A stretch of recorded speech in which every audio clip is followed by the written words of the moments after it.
Harlan County, Kentucky is the kind of place that outsiders have been describing incorrectly for 100 years. They come in and they see the poverty, the shuttered storefronts, the hollow houses on the hillsides, the particular evidence of an economy that was built on one thing and lost that thing, and has been figuring out what comes next ever since. They see this, and they write their articles, and they make their documentaries, and they describe Harlan County as a place that has been left behind. Before this story breaks your heart and rebuilds it again, please subscribe to this channel, ring that bell, and drop a comment below telling me which town or city you're listening from tonight. I read every single one. The people of Harlan County have a word for this kind of seeing. They do not use the word in public, generally, because they are polite people. But the word exists, and it is accurate. What the outsiders miss, what they consistently, predictably miss, is the other thing. The thing that lives alongside the poverty and the loss and the long argument with a world that has not treated this place fairly. The thing that is harder to photograph and harder to write about and harder to understand without having grown up inside it. The people. Harlan County produces a specific kind of person. Not better than other people, not in any way that could be ranked or measured or quantified in the language that ranking and measurement uses, but specific, shaped by specific forces into a specific form. The mountains do it. The history does it.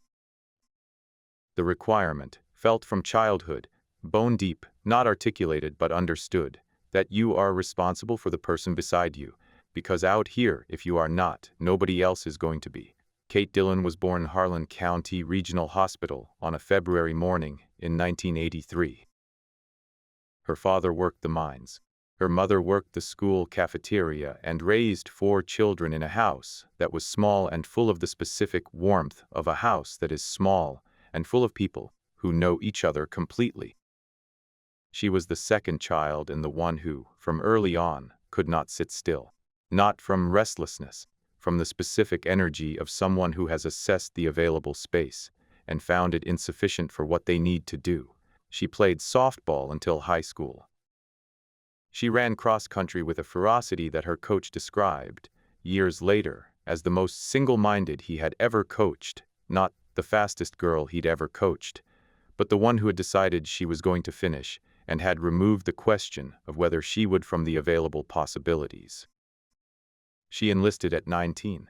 This was not unusual for Harlan County. The military had always been one of the roads out, and Kate was not the first person from her high school class to take it, and she was not the last. What was unusual was what happened next. Kate Dillon was good at the Army the way some people are good at a thing, not because it was easy, but because its specific demands matched, almost perfectly, the specific architecture of her character. The physical requirement, the discipline, the requirement to be responsible for the person beside you, the requirement to be, above all else, competent. She completed Ranger School at 23. She was one of a very small number of women in the history of that school to do so.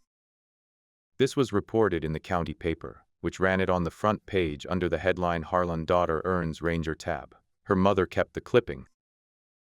Kate did not keep a copy, because she had a complicated relationship with being noticed and a very uncomplicated relationship with being good at her job. She served 13 years, combat medic, special operations attachment. 3 deployments to Afghanistan, 2 to Iraq, and the other places that do not appear in this account for reasons that are both official and personal. She saved lives she was able to save, and could not save the ones she wasn't, which was the specific mathematics of combat medicine, and which she had understood intellectually before her first deployment, and had understood in the body by the end of her second. She came home to Harlan County at 36. She sat on her mother's porch for a year. Her mother, who had the specific wisdom of a woman, who had raised 4 children and buried a husband, and kept her own counsel through 7 decades of a life that had asked a great deal of her, did not say much. She made coffee. She sat in the other chair. She allowed Kate the year without filling it with words. At 37, Kate drove to Lexington and enrolled in a nursing bridge program at the University of Kentucky. She had the military medical training as a foundation. The bridge program took 18 months. She came back to Harlan County with her license in her pocket and went directly to the hospital where she had been born and asked for the overnight shift. They had hired her that week. She had been there 4 years when the night described in this account occurred. 4 years of overnight shifts, of 12-hour stretches in a building she had known her whole life, of the specific intimacy of a small-town hospital at 2 a.m., when the ward was quiet and the county was asleep, and the work was the work of keeping people alive through the dark. She was good at it. She was very good at it. She was good at it the way she was good at everything she had ever decided to be good at, which was completely and without reservation, and with the specific joy of someone who had found the exact right fit between who they were and what they were doing. She was also, though she did not think about this often and would not have described it this way, still completely the person who had finished Ranger School at 23. Both things were true. Both things lived in the same body, the same pair of hands, the same set of eyes that checked every room before she fully entered it, and noticed the absence of a sound before she had consciously registered that a sound was missing. She arrived at Harlan County Regional Hospital at 10:48 p.m. on a Tuesday in November. She parked in the second spot from the entrance, which she had parked in every shift for 4 years, because it had the best sight line to the main road.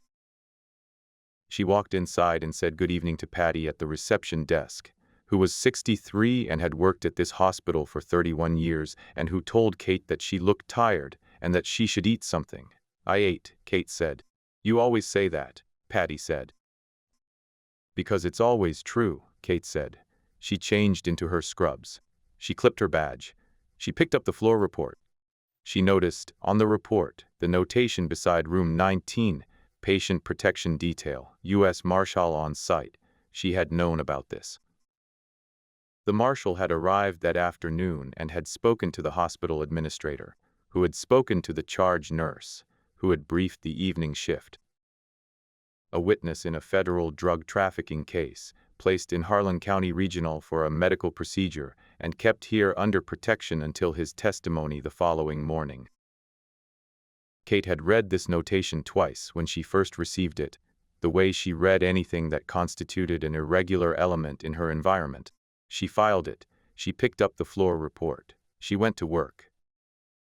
11:02 p.m. The overnight floor at Harlan County Regional was Kate's in a way that the word possession did not adequately describe. She knew it the way she knew the house she grew up in, not just the layout but the feel of it, the specific sound it made at different hours, the way the heating system kicked on at midnight and made the east corridor warm and the west slightly cold, the way the light in room 7 flickered occasionally in a way that facilities had been intending to fix for 2 years. She knew the patients. This was the thing that distinguished this floor from every other posting she had ever held, military or civilian. She did not know her patients the way a city nurse knew patients, professionally, with the clinical intimacy of someone who had their chart and their history and their family contact information and had spent the previous shift building a picture. She knew them the way you knew people in a small county in Kentucky when you had grown up there and your families had been part of the same place for generations. Room 4. Earl Combs, 79, recovering from a hip replacement. Earl Combs, who had coached her youth softball team for 8 years. Earl Combs, who had, at her mother's funeral, held her mother's hand and said the thing that needed saying and had not said anything else, because he was a man who understood the difference between the two. Room 6. Linda Frazier, 64, here for a respiratory flare.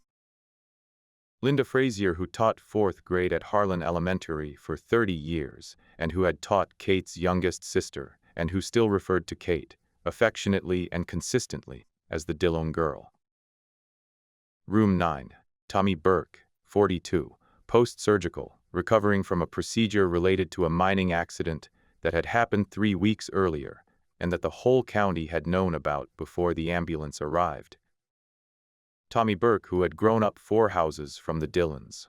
who had played with Kate's brother, who had the specific combination of toughness and vulnerability of a man who had never expected his body to fail him and had not yet fully accepted that it had. Room 12. A woman Kate did not know, 60, from Harlan but not from the specific part of Harlan that Kate knew, admitted that afternoon for a cardiac event, stabilized, monitoring well. Kate knew her name from the chart. She introduced herself on first rounds with the warmth she gave everyone and the specific attention she gave anyone she did not yet know. Room 19. The witness. She knew nothing about him except his chart and his federal protection status, and the fact that the U.S. Marshal outside his door, a young man, she assessed, mid-20s, doing his job with the earnest professionalism of someone who had not yet been in a situation where the professionalism was tested, had nodded at her with the specific nod of someone acknowledging the person responsible for this floor. She had nodded back. She had taken note of everything about room 19 and its occupant and its protection detail, and she had filed all of it in the place where she filed things that required monitoring. She began her rounds. Earl Combs was awake, which he usually was at this hour. Earl had told her, in one of the late-night conversations that were a feature of their nursing relationship, and that Kate genuinely valued, that he had stopped sleeping well sometime in his 60s, and had made peace with this by deciding that the nighttime hours were for thinking rather than sleeping, and that thinking was, if anything, more productive than sleeping, and he wasn't sure why people made such a fuss about the latter. "Katie," he said when she came in. "Earl," she said. "How's the hip? Better than yesterday. Still worse than I'd like." "That's recovery," she said. "Yesterday to today is the right direction." "How's the pain?" "4," he said. "Maybe a 5 if I move wrong." She adjusted his positioning. A small change, 2 pillows rearranged, the angle of the bed adjusted 2 degrees. That she had learned reduced his pain rating by 1 point within 20 minutes. She had learned this by paying attention, which was the method she used for most things. He said. "Patty asked me the same thing," Kate said. "Patty's right," Earl said. "You were always too skinny." "I was a distance runner," Kate said. "You were a distance runner 30 years ago," Earl said. "Now you're a nurse who doesn't eat enough." "Good night, Earl," she said. "Good night, Katie," he said. She smiled as she left, which she did not do in front of him because she had a reputation to maintain. Linda Frazier was asleep, which was the goal. Kate checked her oxygen saturation without waking her, 98%. Good, and adjusted the flow rate by a ½ liter, based on the pattern of the previous 2 nights. She made the note in the chart. Tommy Burke was awake and watching something on a small television mounted on the wall. The sound turned low. He looked at Kate when she came in with the expression he always had, a combination of gratitude and mild embarrassment. The expression of a man who found it difficult to be the one receiving care rather than the one providing it. "How are you doing, Tom?" she said. "Ready to go home," he said. 2 more days, she said. "Maybe 1.5 if the drain output keeps improving. Dr. Watts said 2 days yesterday." "Dr. Watts didn't check your output this morning." "I did." She showed him the chart notation. "You're ahead of where he expected." "I'll talk to him in the morning." He looked at the chart. He didn't fully read it, he wasn't a chart reader, but he read her face, which said the same thing the chart said. "Thank you," he said. The particular Harlan County 2-word thank you that contained a great deal.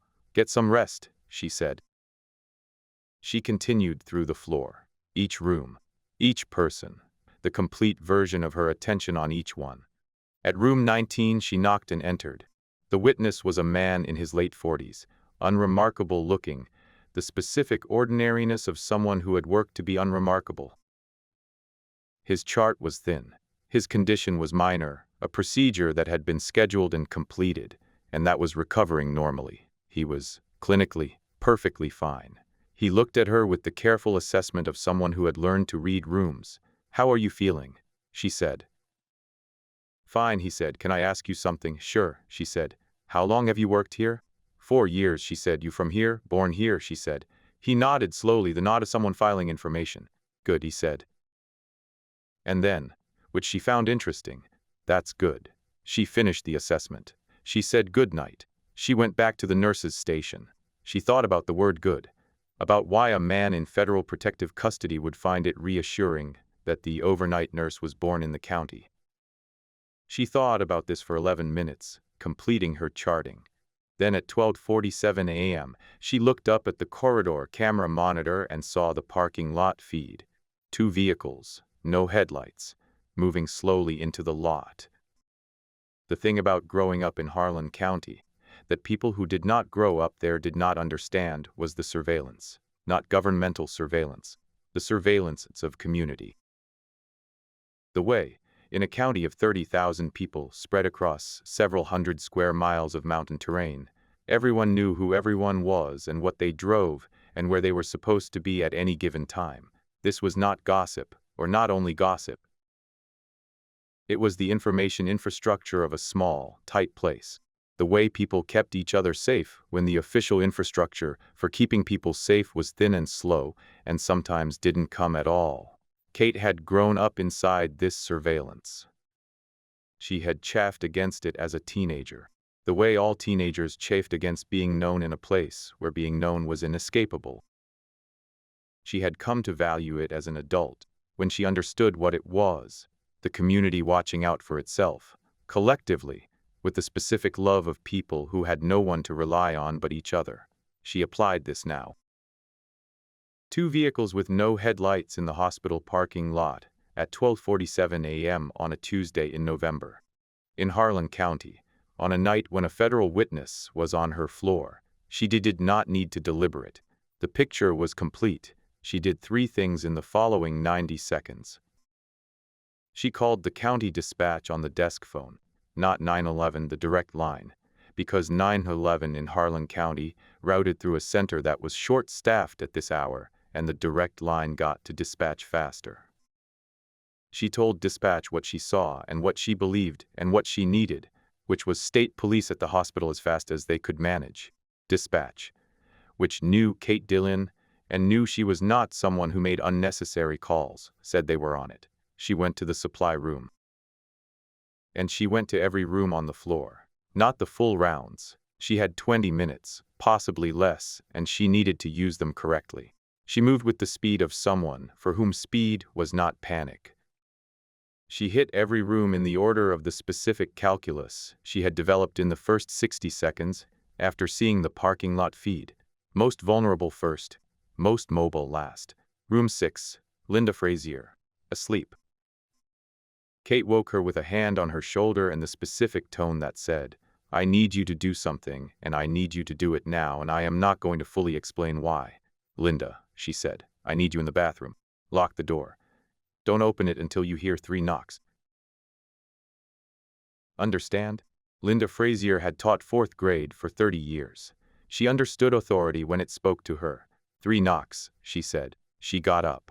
Room 4, Earl Combs. She did not use the same approach with Earl. Earl was a man who had spent his life in Harlan County and who had, at 79, earned the right to be told the truth. She told him, briefly, accurately. He looked at her. He looked at the flag patch on her shoulder. "What do you need?" he said. "I need you to stay in this bed and stay down and not make any sound," she said. "And I need you to not worry about me." "I'm always going to worry about you," he said. "But I'll stay put," she said. "Katie." "Earl, I know," he said. "Go." She went to every room. The specific combination of directive and reassurance calibrated to each person. Tommy Burke, who nodded once and said understood in the voice of someone who had been in the mines when bad things happened and knew how to hold steady. The woman in room 12 whose name Kate had learned that evening and who was frightened and whom Kate held for 15 seconds, because 15 seconds was what she needed and there was time for it. The other patients, each one attended to in the precise way they required. Room 19. The U.S. Marshal outside the door looked up when she came around the corner quickly. His hand moved. "At ease," she said, which was not technically a phrase nurses used. He registered this. "What's happening?" he said. She told him. She told him quickly and accurately and without the hedge language of someone deferring to his authority. Because in this building at this moment she did not defer to his authority. "How many?" he said. "I saw 5 in the lot. There may be more already inside." He was young, 25, she had revised her estimate. Good instincts she could see, but untested at this level. Protocol is to secure the witness and wait for backup, he said. Backup is 35 minutes out minimum, she said. In the meantime, I am going to go find out exactly what we are dealing with and reduce it where I can. You are going to stay at this door, and you are going to keep that man inside alive. Can you do that? He looked at her. Who are you? He said. Night shift, she said. Stay at the door. She went to get what she needed from the supply room. There is a specific thing that the Army's Ranger School produces in the people who complete it, and it is not what most people think. Most people think it produces toughness. And it does. Toughness is a component, a necessary one, the baseline from which everything else is built. But the toughness is not the point. The toughness is the requirement, not the product. What Ranger School produces, what the 61 days of deliberate, systematic, comprehensive physical, and psychological stress are designed to produce, is decision-making. The specific ability to make correct decisions when you are more tired than you have ever been, more hungry than you have ever been, more cold or hot or wet or frightened than you have ever been, when the situation is more chaotic, and the information more incomplete, and the consequences of error more absolute than anything you have previously encountered. The ability to take all of that, the exhaustion, the fear, the incomplete information, the chaos, and still produce, through the noise and the suffering and the weight of it, the correct decision. Kate had completed Ranger School in the worst class of weather conditions in the school's recorded history for that time of year. She had been the last woman standing in a class that had started with 4. She had crossed the finish line of the final field exercise with a sprained ankle and the beginning of a stress fracture in her left foot that she had not reported until the tab was in her hand, because she had known that reporting it would end her course, and she had made the decision, somewhere in the 16th day when everything hurt, and the cold was a physical entity, that she was going to finish. She had finished. She had not needed to think about that decision in a long time. The tab was in her drawer at home. The specific memory of making the decision was still in her body, not in her mind, which could discuss it abstractly, but in the body, which remembered the weight of it and the cold and the specific moment when the question resolved. She thought about it now, in the supply room at 1:09 a.m., holding what she had retrieved from behind the shelf where it had sat for 4 years. She had put it there in her second week on the job, not because she had expected this.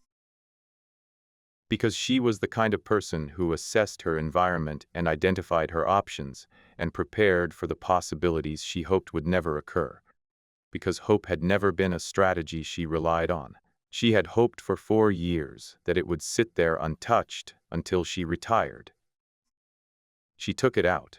She checked it with the automatic efficiency of someone for whom checking a weapon was muscle memory, the same sequence, the same thoroughness, regardless of context or urgency. She was complete. She went to work.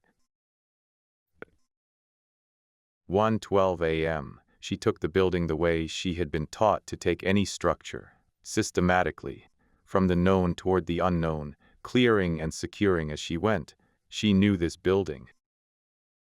She knew it the way she knew the hills outside, not from studying it, but from inhabiting it, from the specific depth of familiarity that came from 4 years of 12-hour nights in every corridor, every stairwell, every supply closet and equipment room, and the specific dark corner behind the imaging suite where the maintenance team had been meaning to fix the light for 2 years.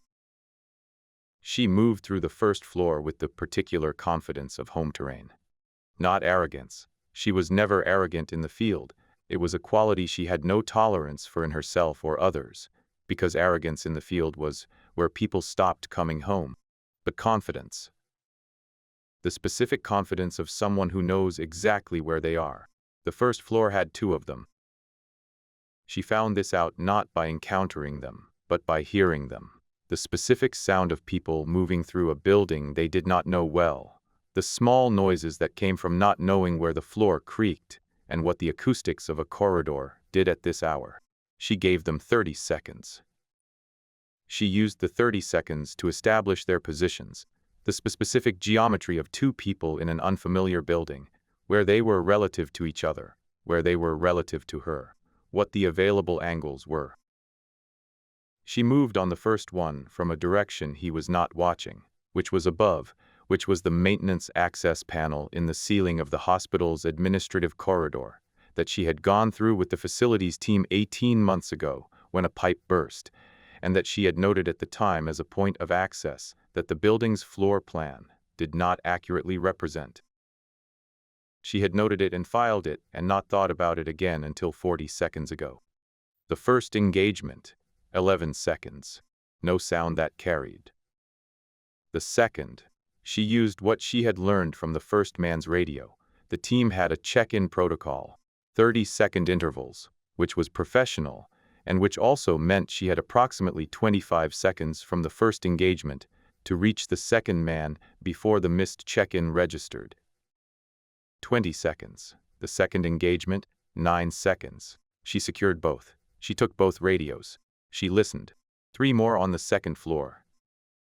The team leader, identifiable from the radio traffic by the specific quality of his communication, the economy of a man who was running the operation rather than executing within it, was not yet on the radio. He was positioned somewhere he had assessed as secure and was monitoring his team's progress. She needed to find him before she reached the second floor team. She listened to the radio traffic.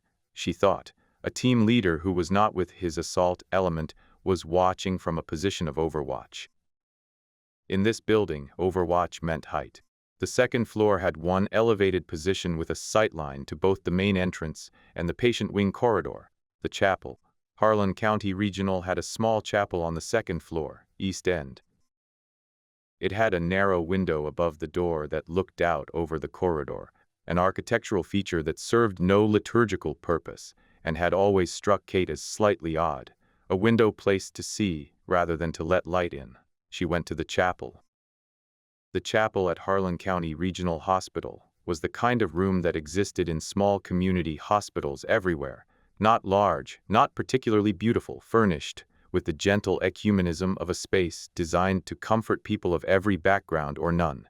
6 pews, a simple altar, a stained glass window that let in colored light when the sun was in the right position, which it was not, because it was 1:23 a.m. in November, and there was no sun.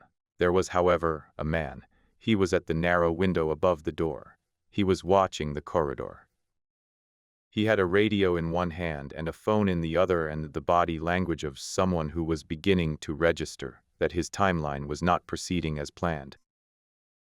Kate had come in through the chapel's east door, the maintenance access, the one that connected to the stairwell that did not appear on the publicly available floor plan, because it had been added to the building during the 2011 renovation, and the county records database had not been updated with the new configuration, which was a bureaucratic failure that had irritated her the first time she discovered it, and that she was now grateful for. She was in the chapel before he heard her. He turned. She was 4 feet from him. He was good.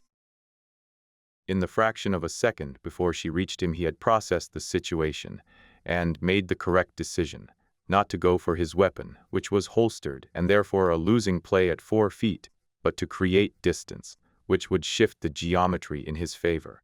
He was not fast enough. What followed lasted 14 seconds and ended with him seated in the front pew of the chapel, with his hands secured behind him, which was a location and a posture that Kate found, in the particular dark humor that operational work produced, appropriate. She took his phone. She looked at the recent contacts. She found the number she expected. She thought for a moment, then she called it. It rang twice. A voice answered. Not a greeting, just an open line, waiting. "This is the night charge nurse at Harlan County Regional," Kate said. "Your team leader is in the chapel and your other 4 people are secured. State Police ETA is approximately 20 minutes. I am giving you this information because I want you to make the correct decision about what to do next, and the correct decision does not involve sending more people into this building. Am I clear?" A pause. The voice said, "I told you," she said. "Night charge. Go home." She hung up. She looked at the man in the pew. "Is there anyone else in the building?" she said. He looked at her. "5, he said. "Just us 5. The answer of a professional who had run the calculation and determined that the operation was over. Good, she said. She went to the second floor. What?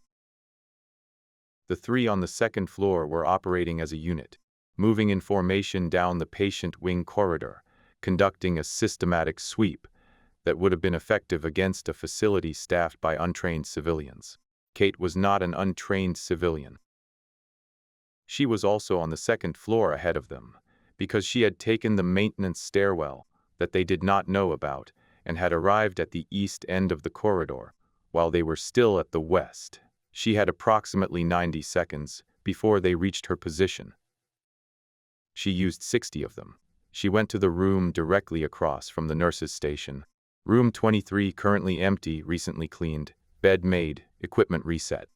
She positioned herself at the room's door with the specific angle that gave her access to the corridor while keeping her in shadow. The three approached. They were moving in a standard three-person formation. One forward, two flanking, staggered. The forward person had a weapon at ready. The two flanking were watching the sides. They were covering each other's blind spots, which was textbook, and which was why she was not going to engage all three simultaneously, because textbook three-person formation in a corridor was designed to prevent exactly that. She was going to separate them. The hospital's fire alarm panel was 12 feet behind her, on the wall of the nurse's station. She had the access code. She had the access code for every system in this building, because the charge nurse had the access codes for every system in the building, because in a small county hospital the charge nurse was the person who handled everything. She typed the code. Not the full alarm. She'd not want the alarm bells, which would produce noise that she could not control, and that might panic the patients she had worked to keep calm. She triggered the suppression system test protocol, which activated the fire doors. The fire doors were on magnetic holds. When the protocol ran, the magnets released and the doors came down. The corridor had 3 fire doors. They all came down simultaneously.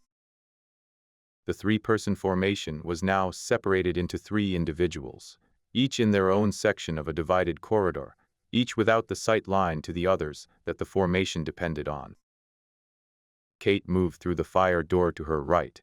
She had positioned herself adjacent to it and addressed the separated forward figure first. 7 seconds.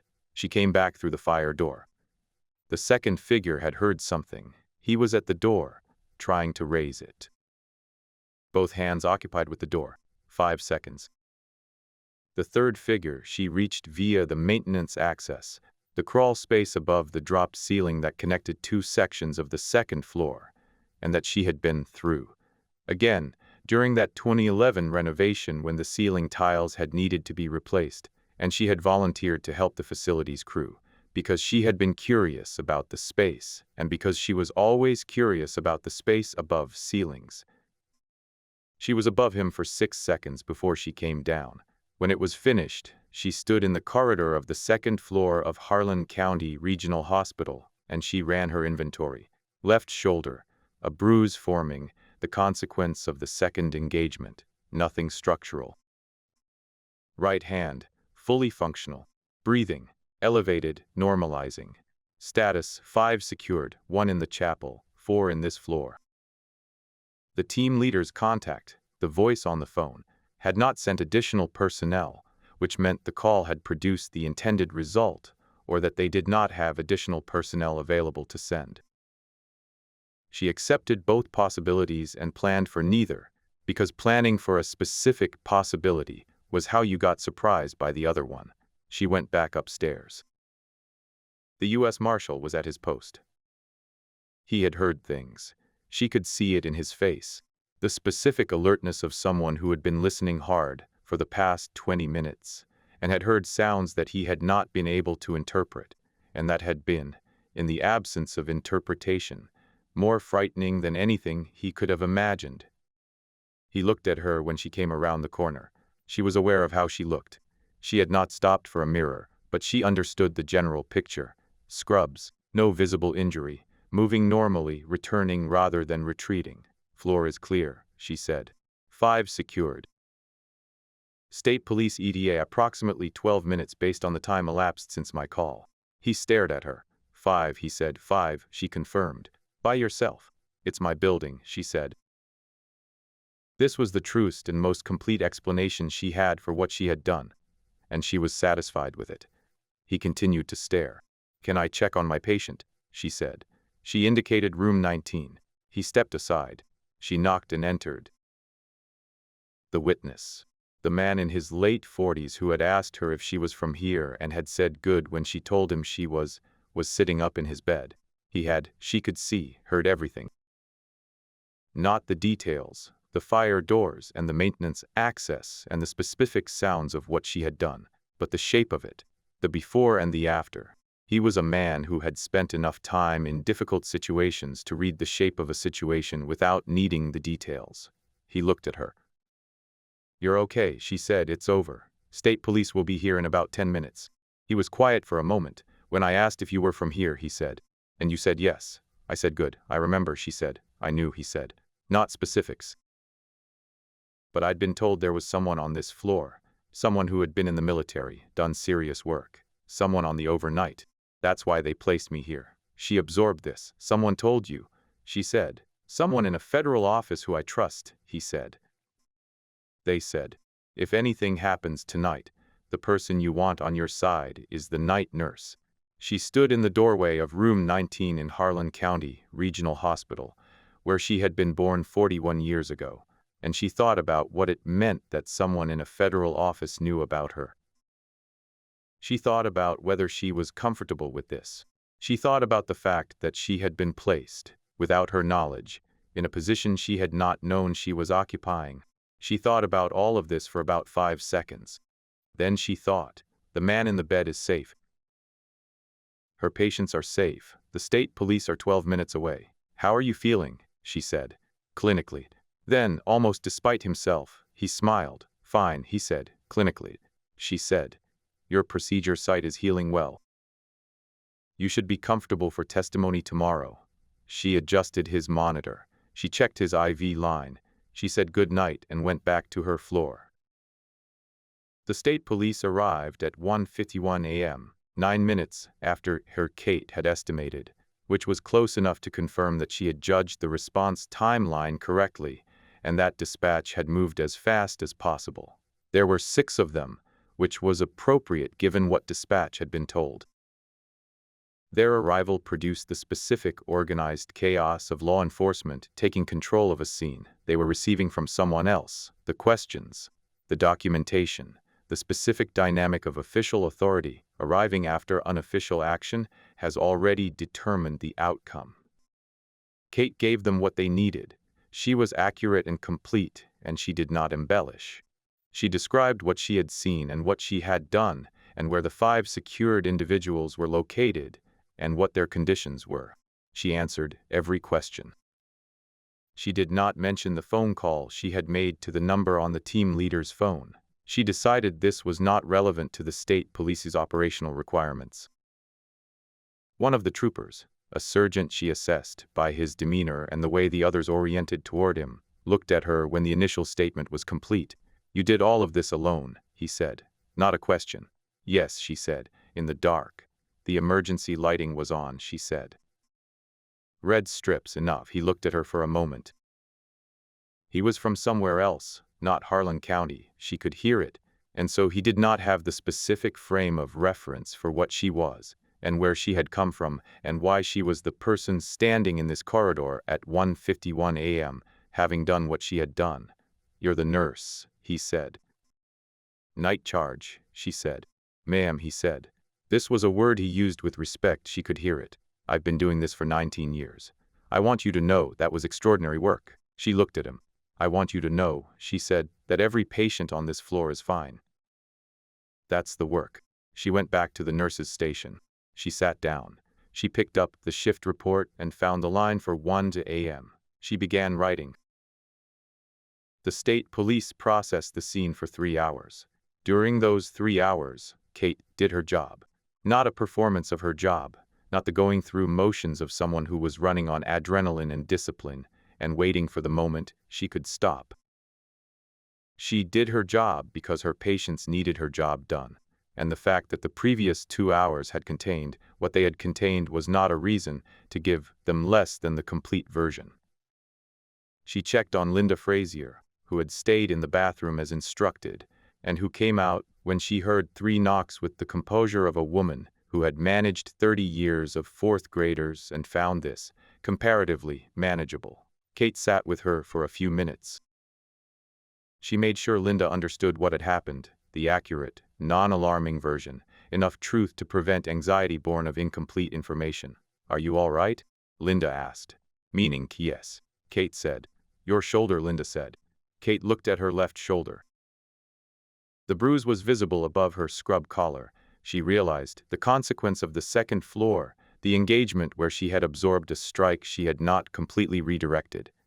"It's fine," Kate said. "Katie," Linda said, in the voice she used for students who were minimizing something.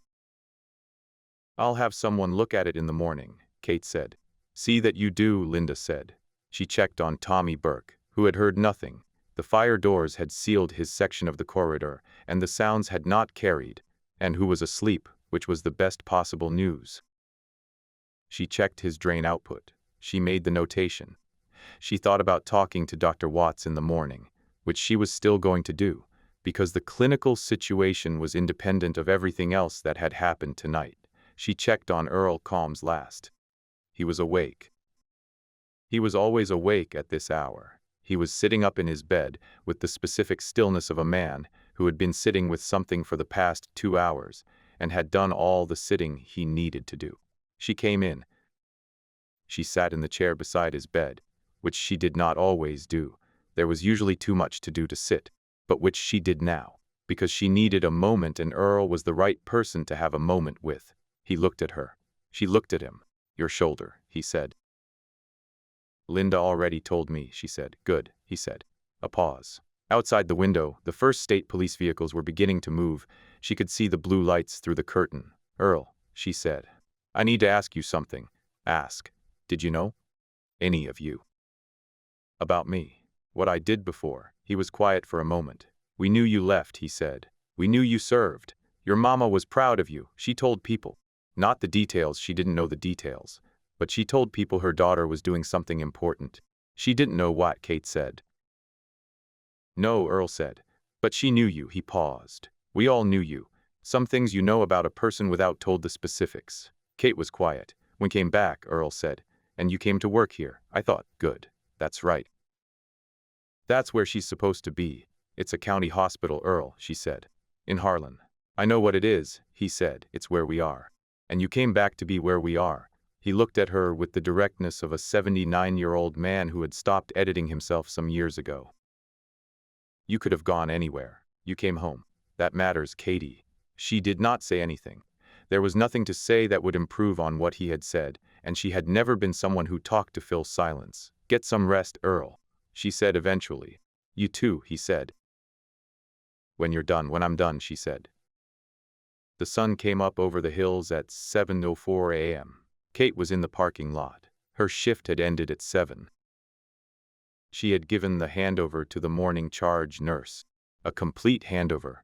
Everything that had happened and everything that had not. The clinical picture for every patient. The specific notes she always included that were not technically required, and that she included anyway, because they mattered. She had answered the morning charge nurse's questions, which had been numerous given the night. She had gone to the locker room. She had changed. She had looked at the bruise on her shoulder in the mirror, which was impressive in the way that bruises were impressive. The color already developing, the shape of it telling the story of exactly how it had happened. She had assessed it clinically and concluded that it was what she had told Linda it was. Fine. She had picked up her bag. She had walked out through the staff entrance. She stood in the parking lot in November morning, the cold coming off the hills, her breath visible in the air. Harlan County in the morning. The hills catching the first light, the specific gold of a November dawn over Appalachian ridgelines, the kind of beauty that was not showy and did not announce itself, and that you had to have grown up with to fully see. She had grown up with it. She was still looking at it at 41, with the same feeling she had always had, The particular combination of love and grief, and something that was not quite either. The feeling of belonging to a place so completely, the place was inside you, and leaving it was always, on some level, leaving part of yourself behind. She had left. She had come back. She was standing in the parking lot of the hospital where she was born, in the county where she had grown up, having spent the night doing what she had done. She thought about the witness in room 19, who had told her that someone in a federal office had known she was here. She thought about what that meant and what came next, and whether anything was going to change. She thought about Earl's words, that coming home mattered, that the county knew her and had always known her, even the parts she had not told them. She thought about Ranger School at 23, the cold, the foot, the decision. She thought about her mother's porch, the year of sitting, the specific silence of a woman who understood that her daughter needed the year, and who gave it to her without a word. She thought about the flag patch on her shoulder. The thing she wore every shift as continuity, as acknowledgement that the place she had come from was part of who she was. Both the mountain county and the places she had been sent. Both the nurse and the other thing. Both things, always, in the same body. She got in her car. She drove through Harlan County in the morning light. Past the house she had grown up in. She did not slow down. She never slowed down in front of it. But she looked, the way you looked at things that were yours. Past the school. Past the fields and the houses and the hills, and the specific ordinary beauty of a place that had made her.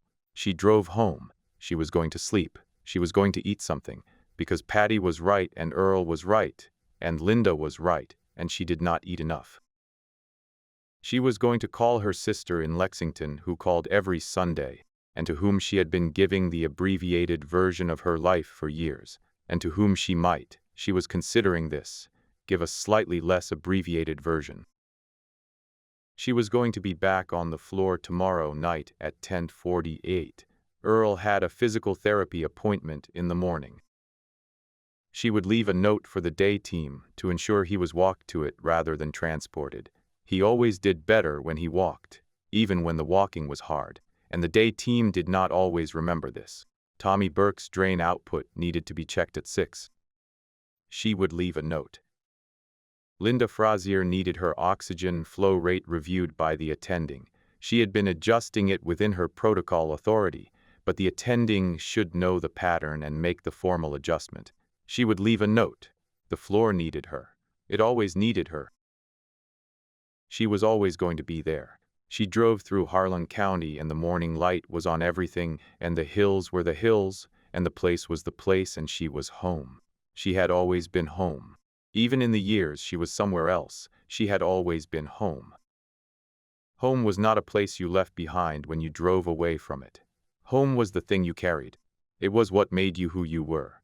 It was what you went back to protect when the protecting was needed.